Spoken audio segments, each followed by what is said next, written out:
Hey everybody, it's Matt. This is the 10-Minute Bible Hour podcast, and as I've told you recently, I'm watching through the old NBC sitcom Community right now. This is my second time. I don't often watch anything twice. It's kind of weird to watch this one twice, but it's been fun. This show, I'm told, it was crazy. It was a wild petri dish in terms of the set and the cast and the writers and people who didn't want to be there and big personalities, and it all added up to a show that is just bizarre. It does weird stuff comedically and in terms of satire. There are entire seasons that they just completely whiff on, but on balance, I mean, the show is some of the best comedy writing and best comedy performances I've ever seen, ever. It's great. None of the characters are particularly likable, and one of the unlikable characters in this show is a girl named Britta Perry. And Britta is an activist. She cares very much about things very far away from her. And whenever it seems like people are in her circle of friends are having too much fun, she gives them a lecture about things they should be aware of far, far away. There are kids in Guatemala who are literally on fire, and you're here playing a game. It's like that kind of chastisey, icky tone. And she's a buzzkill, and everybody, even on the show, says she's just the worst. And she is the worst on the show. But it's funny. I mean, it's all, it's tongue in cheek. They know what they're doing. They know what they're lampooning with this character who cares so much about things far away that don't affect her at all and people she'll never meet and that she doesn't really know anything about or understand. She cares so much about that it interferes with her ability to be emotionally present and be a good friend to the people who are right in front of her. Likewise, we're looking at a passage in the book of Galatians that deals with that topic, the question of what you should care about the most, or how you should prioritize the energy you have to give in terms of good works and attentiveness and love and compassion. And this passage in Galatians 6 seems to indicate that for Paul's audience, the Galatian Christians, and I suppose any Christian who is reading this letter that Paul wrote after the fact, that there is supposed to be some sort of hierarchy of priorities. If push comes to shove, who you go most out of your way to do good for. As we discussed yesterday, that kind of flies in the face of modern sensibilities about keeping everything fair and doing the same amount of niceness for everybody all the time. But as Britta Perry in Community demonstrates very comedically, that doesn't actually work. And it often is more performative than it is actually effective when we try to live that way. Here's the passage we're talking about. Galatians 6, verse 10. Therefore, as we have opportunity, let us do good to all people, especially to those who belong to the family of believers. Now, you might think, well, maybe this is just kind of a one-off thing. That's the only time he ever said something like that. But would I really be setting it up this way if that was the only time he ever said something like that? No, we're not going to do a whole Bible marathon today where we go and look at a whole bunch of things like this. But let me give you one more. This is Paul coaching up his protege Timothy in the New Testament book, 1 Timothy. And he's giving him some coaching on what the expectation should be in the Christian community. And he's talking here about how widows should be treated in a church context. And in the context talking about that, he says, give the people these instructions too, so that no one may be open to blame. If anyone does not provide for his relatives, and especially for his immediate family, he's denied the faith and is worse than an unbeliever.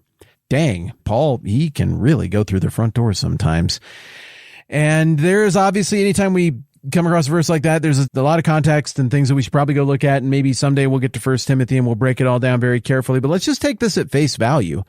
Paul is doubling down here from between Galatians and 1 Timothy on the idea that there should be a hierarchy of charity, a hierarchy of good works, a hierarchy of love in the mind of the Christian. And the way Paul talks about it, in the mind of any sane person, Britta Perry comes off as bordering on not sane because of how preoccupied she is with looking for things or rumors of things or news stories from far, far away that she could know about that other people haven't heard about yet, that would give her the opportunity to demonstrate how good and virtuous she is while again neglecting those around her.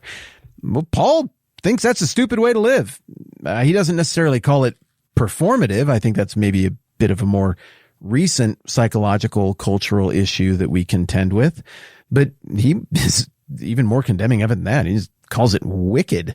Are you kidding me? How a Christian can't live like that? It's the wrong fruit. To use Galatians language and apply it to what he's saying to Timothy over there in 1 Timothy chapter 5, it's acts of the flesh kind of thinking to not love your own family. I mean, for crying out loud, the 10 Commandments. Honor your mother and your father. There's a special priority. It makes the top 10 list. You got God is in there, and then you got family. You got mom and dad. So there are even baked into the 10 Commandments. There's this idea of like, come on, folks, let's use some sanity here to think about the circumstances around us. God commands us and calls us to love and to demonstrate these kingdom virtues to the people around us, but to the people around us, there are people right in front of us in our lives, and there are people who should be afforded a certain type of honor because of the unique relationship that we have. And indeed, the early Christians latched onto this, and early Christian writing indicates that this was not a big question for them either. Everybody understood, of course, we need to do good to the people around us. Obviously, we should do good to everyone. Obviously, if we're persecuted or struggle, it shouldn't be because we were murderers or because we went around stirring up trouble or being gossips or idiots or thieves or something. You know, if people don't like we believe in Jesus and they get after us, okay, that's all right. But no, we should do good in our community. I mean, when Jeremiah passes along the message from God to the exiles who are being taken away, what does he tell them? And famously in Jeremiah 29, he tells them, like, go to the city, live well there. You're supposed to be a blessing to the people around you. But also, Jeremiah and the prophets that follow in the Old Testament, they never lose sight of the priority of the people of God. Like, look out for each other. Take care of each other. There is an Old Testament and New Testament principle and emphasis on taking care of your brothers and sisters first, literally, and in the family of faith. And the early Christians latched onto this. A pretty famous early Christian, maybe the most famous, the most influential theologian outside of the biblical authors and the characters in the New Testament in the first 500 years is Augustine. He's a guy from North Africa who lived real naughty as a kid, and his mom, Monica, kept praying for him anyways, like Santa Monica Boulevard. That's named after Augustine's mom. Monica prayed for him real hard, and he has this dramatic conversion experience. He's tutored under Ambrose of Milan, and he grows up into this amazing theologian who's on the scene during times of great crisis and groundbreaking tension in the church, and God uses him as a steadying force to keep things together. And one of the things that Augustine had to sort through during this time of tension and questions about how does the church world relate to the larger secular world, if we want to use that term. He wrote a couple books about it. I mean, the big one is called The City of God. And in this, he wrestled through the same question. What is the order of operations here? What is the order of love? And quite literally in Latin, that is the name of this bit of Christian thought, this Christian principle, Christian theology. It's the Ordo Amoris. And Augustine's argument is that God is sovereign over everything. And he puts people in your life. He gave you a family. He brings relationships in and out of your life. And you should prioritize the people who are in your life. I mean, I guess the more recent expression of this Augustinian principle of Ordo Amoris is bloom where you're planted. That sounds like a quaint Christian book that probably existed recently. I'm not totally sure, but I recall that phrase. But the principle certainly applies. You live somewhere. You are a part of something, and it might not be the big city and the bright lights and all of the big high profile things with a bunch of clicks and likes and followers and subscribers and a whole bunch of people lining up for book signings or whatever you imagine big important Christian stuff looks like. It might not be a mega church. It might not be a big, giant, great big movement or whatever, but God, who is sovereign, has positioned all of his children, his sons, his daughters, his agents, his heirs, in the places where they are with great intentionality and the expectation, Old Testament, New Testament, throughout the history of the church, is that Christians would do good to everybody and that Christians in particular would be very attentive to the needs of the people outside the church who are right there next to them, placed in their lives by God, and particularly that they would serve each other in the church. Because the church, it's like this counter institution that runs right beneath the surface of all of the institutions that we think of as being big and powerful, that are funded by taxes and the forces of the marketplace, and that gathers money under threat of imprisonment or at the tip of the sword. These institutions have a way they do things. They have a way that they keep power. They have a way that they accomplish what they need to accomplish. And sometimes it's good and sometimes it's not so good and easily abused. But the church, the visible kingdom, the family of God in this world, it's different. It's built different. It's funded different. It thinks different. It operates differently.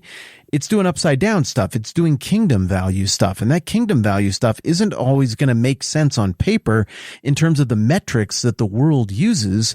And in order for that to work, Christians have to commit to it. Christians can't bite and devour each other and gossip about each other. Christians can't be all divided over everything all the time. Christians can't go and engage in all of the stupid stuff that maybe makes sense with the game the world is playing in a world kingdom system. They got to stand back to back.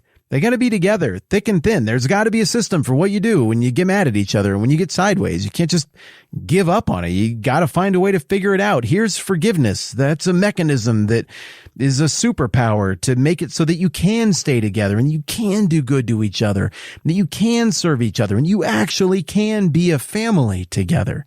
So, yeah, is the Bible saying that special concern, extra priority, highest priority should be given to those who belong to the family of believers? Yes, it is. Says it in Galatians, says it all over the Old Testament, says it all over the New Testament. It says it all over church history.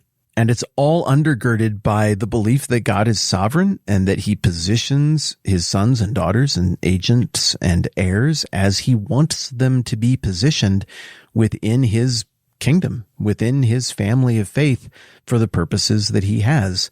So we're not supposed to think far off thoughts all the time like Britta from Community does at the expense of what's going on right in front of our face. But also there's clearly a missional aspect to the Bible and an idea that you do look outward.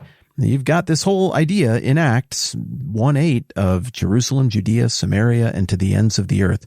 The Christian that is thinking properly about how all this works is thinking in all of those categories, but especially thinking of doing good to those who belong to the family of believers.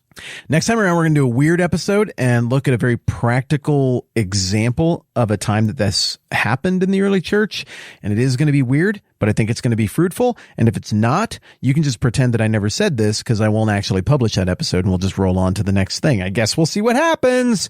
All right, more on this tomorrow. I'm Matt. This is the 10-Minute Bible Hour podcast. Let's do this again soon.